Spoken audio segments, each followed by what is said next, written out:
Hello friends, once again welcome to my YouTube channel Modern Approach to Study। I hope आप सभी को पता होगा EQT फाइनल ईयर के स्टूडेंट का एग्जाम लेगी और उनकी एग्जामिनेशन पैटर्न में चेंजेस आया है। जहां अब तक हम सब्जेक्टिव पेपर देते आ रहे थे, वहीं पे अब हमें ऑब्जेक्टिव एग्जामिनेशन देना होगा। आज की वीडियो में न्यू पैटर्न के अकॉर्डिंग मैं आपको इम्पोर्टेंट टॉपिक का थ्योरी कॉन्सेप्ट समझाऊंगा और उसके ऊपर आपको ऑब्जेक्टिव क्वेश्चन प्रोवाइड करूंगा। थ्योरी समझना इसलिए जरूरी है क्योंकि यह पैटर्न थोड़ा टफ होता है। अगर आप कॉन्सेप्ट अच्छे से समझ लेते हो तो ऑब्जेक्टिव क्वेश्चन करना आसान होता है। तो सबसे पहले हम आपको सिलेबस दिखा दें, क्योंकि मैं सिलेबस के अकॉर्डिंग ही सब कुछ कवर करूंगा यहाँ पे। तो जैसा आप सिलेबस में देख सकते हैं, फर्स्ट टॉपिक जो है introduction to machine learning, next topic है लीनियर मॉडल और लीनियर मॉडल के अंदर आता है SVM, perceptrons and logistic regression. तो आज की वीडियो में मैं एसवीएम तक कवर करूंगा। तो सबसे पहले है इंट्रोडक्शन टू मशीन लर्निंग। तो इसको हम सबसे पहले डेफिनेशन के अकॉर्डिंग नहीं, पहले हम फिगर के अकॉर्डिंग समझ लेते हैं। सबसे पहले जो कॉन्सेप्ट आता है वो आर्टिफिशियल इंटेलिजेंट का आता है। आर्टिफिशियल इंटेलिजेंट का सबसेट है मशीन लर्निंग, मशीन लर्निंग का सबसेट है डीप लर्निंग। आर्टिफिशियल इंटेलिजेंस क्या होता है? आर्टिफिशियल इंटेलिजेंस दो वर्ड से मिलकर बना है, आर्टिफिशियल एंड इंटेलिजेंस। आर्टिफिशियल का मतलब होता है मैन मेड और इंटेलिजेंस का मतलब होता है हमारी थिंकिंग और कंप्यूटेशनल कैपेसिटी। आर्टिफिशियल इंटेलिजेंस क्या करता है? हमारे ह्यूमन बिहेवियर को मिमिक करता है, यानी कि कॉपी करता है। जिस तरह हम ह्यूमन बीइंग बिहेव करते हैं उसी तरह उसका जो लिमिटेशन होता है उसको दूर करता है मशीन लर्निंग। इसलिए मशीन लर्निंग एआई का सबसेट है। मशीन लर्निंग बेसिकली क्या है कि मशीन लर्निंग मैथमेटिकल और स्टैटिकल मॉडल को यूज करता है और अकॉर्डिंगली वो अपने आप को ट्रेन करता है और लर्न करता है। जिस तरह हम ह्यूमन बीइंग अपने एक्सपीरियंस से लर्न करते हैं, उसी तरह मशीन लर्निंग मॉडल भी अपने एक्सपीरियंस से लर्न करता है। उसकी भी कुछ लिमिटेशंस है। दैट्स व्हाई आया कॉन्सेप्ट ऑफ डीप लर्निंग का। डीप लर्निंग क्या करता है? डीप लर्निंग जिस तरह हम लोग के ब्रेन में लेयर्स होते हैं, उसमें accordingly time to time computational चलते रहता है। सिमिलरली डीप लर्निंग भी क्या करता है, मॉडल के अंदर उसका डिफरेंट लेयर बाइज लेयर होता है और वो डिफरेंट लेयर पे एक ही साथ वर्क करता है। तो अब हम डेफिनेशन थोड़ा देख लेते हैं। तो मशीन लर्निंग क्या होता है? मशीन लर्निंग एक एप्लीकेशन है आर्टिफिशियल इंटेलिजेंस का, जैसा मैंने बताया था। ये क्या करता है कि पास्ट एक्सपीरियंस से खुद ही लर्न करता है। इसे हम लोग क्या करते हैं, सबसे पहले कोई एक डेटा सेट प्रोवाइड कर देते हैं, उससे वो लर्न करता है और उसके अकॉर्डिंगली टाइम टू टाइम अपने आप को अपग्रेड करते रहता है। और मशीन लर्निंग जो फोकस करता है वो फोकस करता है वैसे सॉफ्टवेयर के डेवलपमेंट पे कि बेसिकली जिसको यूज करके वो अपने खुद लर्न कर सके और अपने एक्सपीरियंस को इन्हांस कर सके और अपने आप को बेटर कर सके। उसका सबसे अच्छा एग्जांपल अगर हम लोग देखें तो वर्चुअल पर्सनल असिस्टेंट। जैसे कि हम लोग ओके गूगल में बोलते ओके गूगल, और कभी कुछ हम बोलते हैं just like it I love you, तो वो क्या रिप्लाई करती है? सिंपली रिप्लाई करती है कि हम एक वर्चुअल असिस्टेंट हैं, सो हम ये नहीं कर सकते, या कुछ और भी रिप्लाई करती है। तो ये काफी अच्छा एग्जाम्पल है। उसके अलावा दूसरा एग्जाम्पल देखें तो ईमेल क्लासिफिकेशन, क्योंकि वहां पे भी हम लोग ईमेल क्लासिफिकेशन में क्या करते हैं, एक डेटाबेस होता है, उस डेटाबेस में क्या रहता है, इस सारा डेटा को इनपुट किया जाता है, डिफरेंट वर्ड्स, फ्रेज, पैराग्राफ, ये सब रहता है और अकॉर्डिंगली उसके ऊपर हम लोग क्या करते हैं, क्लासिफाई करते हैं कि मेल स्पैम मेल है या नॉन स्पैम मेल है। अकॉर्डिंगली हम लोग क्लासिफाई करते हैं। तो बेसिकली ये था इंट्रोडक्शन टू मशीन लर्निंग। अब हम लोग नेक्स्ट टॉपिक की ओर बढ़ रहे हैं, लीनियर मॉडल। बेसिकली लीनियर जो मॉडल होता है वो साइनोनिम्स होता है और सिमिलर टू होता है लीनियर रिग्रेशन का। लीनियर मॉडल क्या करता है? बेसिकली जो लीनियर मॉडल बना हुआ रहता है वह लीनियर कॉम्बिनेशन होता है डिफरेंट मॉडल के फीचर्स का। उसमें मतलब लीनियर मॉडल का जो फीचर्स होता है उसका कॉम्बिनेशन होता है, क्लासिफाई करता है। और सिंपल टर्म में अगर हम बोले तो लीनियर मॉडल में बेसिकली जो भी जितने भी लीनियर मॉडल होता है, जैसे हम लोग सिलेबस में भी देखें तो एसबीएम हो गया, लीनियर रिग्रेशन हो गया, परसेप्ट्रॉन हो गया, ये सब लीनियर मॉडल हो गया। जैसे कि लीनियर मॉडल में लीनियर रिग्रेशन में क्या होता है कि लीनियर मॉडल को हम लोग यूज करके टू डायमेंशनल डेटा को इजिली क्लासिफाई कर लेते हैं।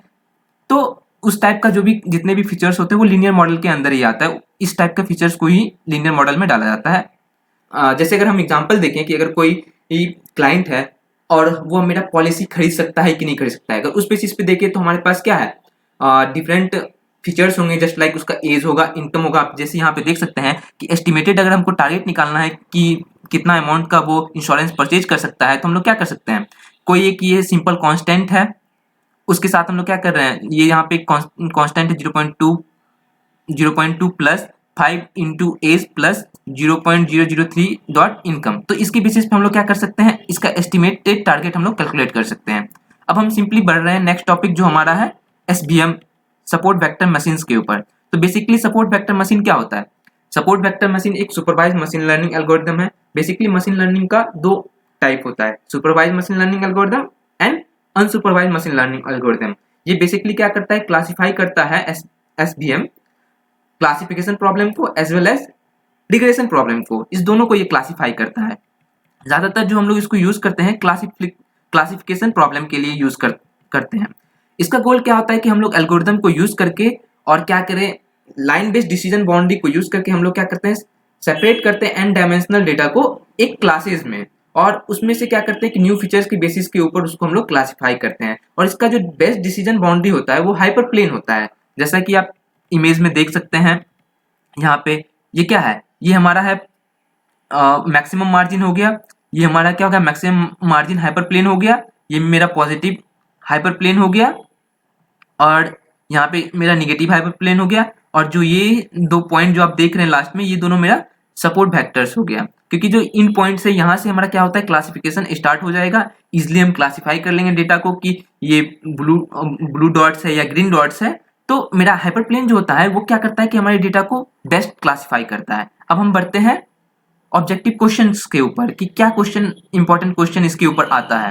तो फर्स्ट क्वेश्चन जो है हमारा simply the difference between deep learning and the machine learning algorithm is that there is no need of feature engineering in ML algorithm where it is recommended to do feature engineering first and then apply deep learning। Simply इस question का मतलब ये है कि इस question के according कि feature engineering का कोई जरूरत नहीं पड़ता है हमें ML एल्गोरिदम में, जबकि क्या होता है कि डीप लर्निंग में रिकमेंडेड रहता है कि अनिवार्य है कि हम लोग यूज करें फीचर इंजीनियरिंग, और तब हम लोग डीप लर्निंग को अप्लाई करते हैं। तो इसका जो आंसर होगा सिंपली वो फॉल्स होगा। वो इसलिए फॉल्स होगा क्योंकि उसका जो एक्सप्लेनेशन है कि डीप लर्निंग है वो अपने आप ही फीचर इंजीनियरिंग करता है, जबकि क्या होता है कि ML जो है उसमें जरूरत पड़ता है हम लोग को मैनुअली फीचर इंजीनियरिंग करने के लिए। तो इसी वजह से हमारा जो ये स्टेटमेंट था ये हमारा फॉल्स स्टेटमेंट था। अब हम नेक्स्ट क्वेश्चन देखते हैं। The minimum time complexity for training an SVM is big O n squared. According to this fact, what size of data set are not best suited for SVM?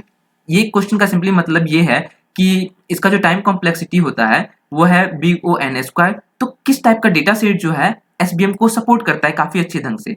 इसका जो answer होगा वो large data set होगा। Large data set होगा किस लिए, क्योंकि large जो डेटा सेट जो होता है वो क्लियरली क्या करता है, क्लासिफाई करता है बाउंड्री जो कि काफी अच्छे से फंक्शंस करता है SVM के अंदर। तो इस वजह से इसका जो आंसर था वो ए था, large data set. Next question 2 है effectiveness of an SVM depends upon, कह रहा है कि कोई भी मॉडल जो कितना इफेक्टिव वर्क करता है वो किसके ऊपर डिपेंड करता है। तो अगर हम SVM की बात करें तो फर्स्ट जो ऑप्शन है हमारे पास selection of kernel parameter, software margin parameter, C all the above. तो इसका जो आंसर होगा ऑल द अबव इसलिए होगा क्योंकि हमारे पास जो होता है एक और डिफरेंट टाइप के डेटा सेट्स होते हैं, जैसे कि हमारे पास हो गया लीनियर डेटा सेट्स हो गया, डिफरेंट टाइप के डेटा सेट्स हो गया, और वेरिएबल्स हो गया। तो कर्नल भी जो होता है हमारे पास वो डिफरेंट टाइप के होता है, जैसे लीनियर कर्नल हो गया, RBF कर्नल हो गया। सो तो हमको प्रॉब्लम के अकॉर्डिंग कर्नल को भी सिलेक्ट करना पड़ता है, क्योंकि अगर प्रॉपर कर्नल नहीं सिलेक्ट करेंगे तो ओवरफिटिंग का प्रॉब्लम आ जाएगा। इस वजह से तो फर्स्ट ऑप्शन भी सही है मेरा, कर्नल पैरामीटर, क्योंकि कर्नल का भी तो हर एक कर्नल का, जैसे गॉसियन कर्नल हो गया उसका अलग पैरामीटर्स होता है, लीनियर का अलग है, तो इसलिए पैरामीटर भी मैटर करता है। सॉफ्ट मार्जिन बेसिकली क्या करता है, सॉफ्ट मार्जिन में क्या होता है, दो टाइप का मार्जिन होता है, एक हार्ड मार्जिन एक सॉफ्ट मार्जिन। सॉफ्ट मार्जिन क्या करता है, मतलब थोड़ा लीनियंसी देता है, मतलब अराउंड डेटा के अराउंड, ऑलमोस्ट अराउंड आप कैलकुलेट कर लेते हो, तो ये भी जरूरी है। इस वजह से इसका जो ऑप्शन हुआ ऑल द अबव हुआ। जैसे आप इसका एक्सप्लेनेशन देख सकते हैं, the SVM effectiveness depends upon how you choose the basic 3 requirement, यानी कि आप कैसे इस 3 रिक्वायरमेंट को चूज करते हैं जो ऊपर में मेंशन किया गया है, और क्योंकि इससे क्या होता है कि मैक्सिमम इफिशिएंसी को हम लोग अचीव करते हैं, एरर रिड्यूस होता है और ओवरफिटिंग कम होता है। नेक्स्ट क्वेश्चन जो है SVM are less effective when, SVM हमारा लेस इफेक्टिव कहाँ पे होता है, तो ऑप्शन है वो सी है। क्योंकि लेस इफेक्टिव क्यों होगा यहाँ पे, क्योंकि हमारा जो डेटा अगर नॉइजी है उसको क्या करना, क्लीनिंग में टाइम लगता है, अगर ओवरफिटिंग है उसे भी फिट करने में टाइम लगता है, तो यहाँ पे वो कम इफेक्टिव हो जाता है। जैसे इसका एक्सप्लेनेशन आप देख सकते हैं, when the data has noise and overlapping points there is a problem in drawing a clear hyperplane without misclassifying. क्योंकि देखिए जब हमारे पास अगर डेटा नॉइजी होता है या डेटा हमारा ज्यादा ओवरलैप कर रहा है तो क्या होता है, हाइपरप्लेन तो हम प्रॉपर क्लासिफाई नहीं कर सकते हैं। तो इस वजह से क्या होता है कि ये लेस इफेक्टिव होता है वैसे डेटा सेट पे, जो डेटा सेट नॉइजी और कंटेन करता है ओवरलैपिंग पॉइंट्स। नेक्स्ट क्वेश्चन जो है, what do you mean by hard margin. जैसा कि मैंने पहले बता दिया हार्ड मार्जिन क्या होता है। The SVM allows very low error in classification, the SVM allow high amount of error in classification, none the above. तो इसका ऑप्शन ए है, SVM allow very low error in classification, क्योंकि hard margin क्या करता है, hard margin correctly classify करता है हमारे डेटा पॉइंट्स को। सो इसलिए इसलिए क्या होता है कि अलाउ करता है बहुत कम एरर क्लासिफिकेशन में। आप एक्सप्लेनेशन में देख सकते हैं कि hard margin means that SBM is very rigid, क्योंकि ये करेक्टली क्लासिफाई पॉइंट्स को करेगा, तो ये रिजिड मॉडल हो गया। And tries to work extremely well in the training data set causing overfitting. इससे क्या होता है कि ये ज्यादा अच्छे से उसके डेटा सेट के ऊपर वर्क करना चाहता है, तो इसकी वजह से क्या होता है ओवरफिट हो जाता है मेरा डेटा, क्योंकि सारे को अच्छे से इसको क्लासीफाई करना है, तो ओवरफिट तो होगा क्योंकि सब कुछ इसके अंदर में आ गया। नेक्स्ट जो क्वेश्चन है, the cost parameter in the SVM means, यानी कि कॉस्ट पैरामीटर का क्या मतलब होता है। The number of cross validation to be made, the kernel to be used, the trade off between misclassification and simplicity of the model, none the above. तो इसका जो करेक्ट आंसर है सी, यानी कि the trade off between misclassification. यानी कि इसका explanation अगर हम देखें तो जो कॉस्ट पैरामीटर है वो डिसाइड करता है कि कितना ज्यादा एसबीएम अलाउ करता है बेंट विद द डेटा, यानी कि अलाउ मतलब कि टुवर्ड लो कॉस्ट या फिर हाई कॉस्ट। लो कॉस्ट में क्या होता है, लो कॉस्ट किसके ऊपर एम करता है, लो कॉस्ट करता है क्या कि हमारे डेटा को स्मूथली क्लासिफाई कर देता है डिसीजन सरफेस पे। एंड हाई कॉस्ट डेटा क्या करता है, एम करता है क्लासिफाई करे पॉइंट्स को ज्यादा करेक्ट, यानी कि लो कॉस्ट सिंपली क्या करता है कि नियर बाय में क्लासिफाई कर देता है डेटा को, जबकि क्या होता है कि हाई कॉस्ट जो होता है वो एकदम एग्जैक्टली क्लासिफाई करता है। It is also simply referred as the cost of misclassification, इसलिए इसको बताया गया है कि कॉस्ट ऑफ मिसक्लासिफिकेशन, इस वजह से इसका जो ऑप्शन था वो सी करेक्ट था। Which of the following are real world application of SBM? तो अब हमें बताना है कि कौन कौन सा इसमें रियल वर्ल्ड एप्लीकेशन है SBM का। तो text and hyper text categorisation, image classification, clustering of new articles, all the above. तो क्या होता है कि आप सबसे पहले इसका जो एक्सप्लेनेशन वो सुन लीजिए, इससे ज्यादा क्लियर होगा। SBM हाईली वर्सेटाइल मॉडल, ये क्या होता है कि काफी वर्सेटाइल मॉडल होता है, यानी कि ज्यादा से ज्यादा यूज किया जाता है। That can be use for particularly all real world problem, इसको हम लोग ज्यादा से ज्यादा रियल वर्ल्ड प्रॉब्लम में ही यूज करते हैं। जैसे क्या हो गया, टेक्स्ट को क्लासिफाई करना, हाइपर टेक्स्ट को कैटेगराइज करना, इमेज को क्लासिफाई करना, जो भी यहाँ पे दिया हुआ है जैसे कि न्यू आर्टिकल्स को क्लस्टिंग मतलब ग्रुपिंग करना होता है, और हैंड राइटिंग रिकॉग्निशन। इस वजह से इसका जो ऑप्शन हो रहा है वो डी हो रहा है, क्योंकि इस सारे फील्ड में वर्सेटाइल नेचर की वजह से, क्योंकि इजिली कहीं पे भी फिट हो जाता है, इस वजह से हम लोग एसपीएम को ज्यादा यूज करते हैं रियल वर्ल्ड एप्लीकेशन के लिए। तो इस वजह से इसका जो ऑप्शन आया वो डी करेक्ट ऑप्शन है। नेक्स्ट जो क्वेश्चन है, suppose you give the correct answer in the previous question, what do you think that is actually happening. ये थोड़ा ट्रिकी क्वेश्चन है इसलिए क्योंकि देखो इसका जो हम लोग आंसर दे पाएंगे वो ऑप्शन देख करके ही दे पाएगा।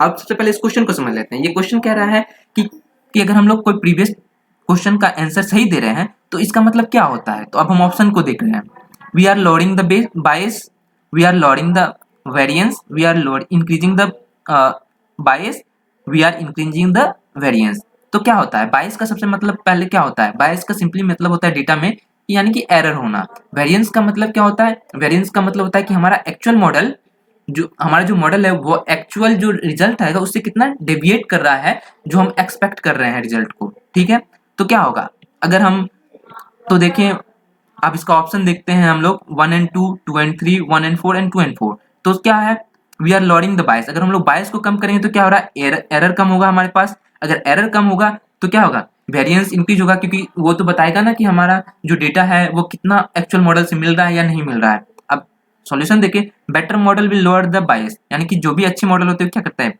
बायस को डिक्रीज करते हैं और इंक्रीज करते हैं वेरिएंस। तो इस वजह से जो इसका ऑप्शन है वो सी है। नेक्स्ट क्वेश्चन जो है ये कंटेक्स्ट बेस्ड के ऊपर है, मतलब कि यहाँ पे जो स्टेटमेंट दिया हुआ है उसी के ऊपर दो क्वेश्चन आपको नीचे पूछा जाएगा। एक second, suppose you are dealing with a 4 classification problem and you want to train a SVM model on the data for which you are using the 1 versus all method. यानी कि सिंपली इस question में क्या कर रहा है कि हमारे पास जो है एक 4 क्लासिफिकेशन प्रॉब्लम है, ठीक है, और उसको और क्या कर रहा है कि हम लोग एसबीएम का जो मॉडल है उसको हम लोग ट्रेन करने के लिए जो यूज कर रहे हैं मेथड वो है 1 to all मेथड का हम लोग यूज कर रहे हैं। ठीक है, तो अब इसके ऊपर हम लोग क्वेश्चन देखते क्या है, how many times do we need to train our SVM model in such a case. जैसे कि हमारे 4 क्लासिफिकेशन प्रॉब्लम के लिए हम लोग को कितना टाइम लगेगा अपने मॉडल को ट्रेन करने में, 1 2 3 4।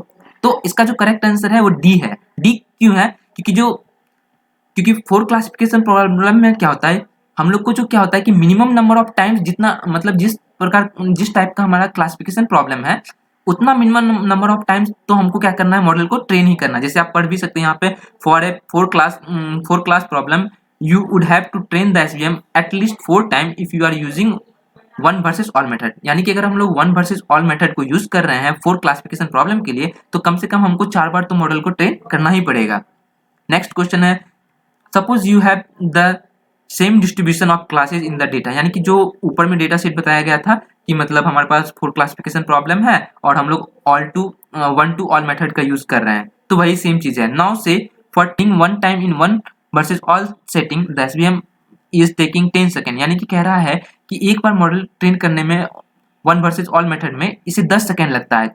How many times would it required to train one versus all method in to end. यानी कि 4 क्लासिफिकेशन प्रॉब्लम है तो इसको कंप्लीट ट्रेन करने में कितना टाइम लगेगा। तो ये थोड़ा न्यूमेरिकल बेस्ड हो गया। जैसे ऑप्शन आप देखिएगा 20, 40, 60, 18, तो हमारे पास क्या है कि एक टाइम ट्रेन करने में हमें 10 सेकंड लग रहा है और हमें पता है कि 4 क्लासिफिकेशन प्रॉब्लम है तो इसे मिनिमम 4 बार तो ट्रेन करना पड़ेगा। तो इसका जो सबसे सिंपल आंसर क्या हो जाएगा, 40 हो जाएगा। क्योंकि एक बार ट्रेन करने में हमें 10 सेकंड लग रहा है तो 4 बार ट्रेन करने में कितना लगेगा, 10 इंटू 4 यानी कि 40 सेकेंड। तो इसका सिंपली आंसर जो हो गया 40 सेकेंड हो गया। तो दोस्तों आज की वीडियो में इतना ही।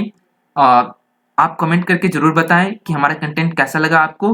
अगर आप कोई आगे टॉपिक पे चल रहे हैं या आगे चल रहे हैं सिलेबस में, अगर उसके ऊपर आपको कोई वीडियोस चाहिए ऑब्जेक्टिव क्वेश्चन का, तो प्लीज कमेंट करके बताइए। और कोई मेथड के अकॉर्डिंग आपको कोई सजेशन है मेरे मेथड में, या आप किस टाइप चाहते हैं या कोई प्रॉब्लम है, तो डायरेक्ट आप कमेंट करके सजेशन दे सकते हैं। अकॉर्डिंगली मैं वर्क करूंगा। और यहाँ पे मैं अल्टरनेट डेज पे आपको डीप लर्निंग और इमेज प्रोसेसिंग का वीडियोस लेके आऊंगा जिसमें इंपॉर्टेंट क्वेश्चंस रहेगा ऑब्जेक्टिव टाइप, और साथ ही साथ में कॉन्सेप्ट को भी क्लियर करूंगा क्योंकि कॉन्सेप्ट समझना काफी इंपॉर्टेंट होता है, तभी जाकर के आप एग्जामिनेशन में उसे टैकल कर सकते हैं। और ये थोड़ा हार्ड पैटर्न होगा, ये मैं एग्री करता हूँ, इसलिए कॉन्सेप्ट समझना काफी इंपॉर्टेंट यहाँ पे होता है। इस वीडियो को ज्यादा से ज्यादा शेयर करें सो दैट ज्यादा से ज्यादा स्टूडेंट इसका यूज कर सके। और हाँ, मॉडर्न अप्रोच टू स्टडी को लाइक शेयर सब्सक्राइब जरूर करें और साथ ही नोटिफिकेशन को ऑन कर लें कि हमारा अगला वीडियो आप तक तुरंत ही पहुंचे। Thank you friends.